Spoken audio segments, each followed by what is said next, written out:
পর গাড়ি ঘোড়া দেখো কিরম জাম হয়ে গেছে।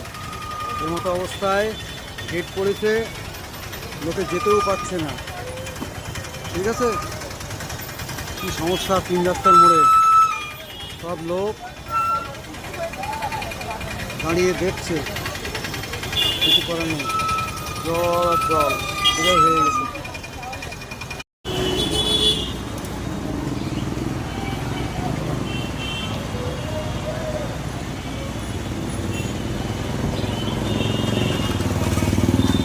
রাস্তার মোড়ে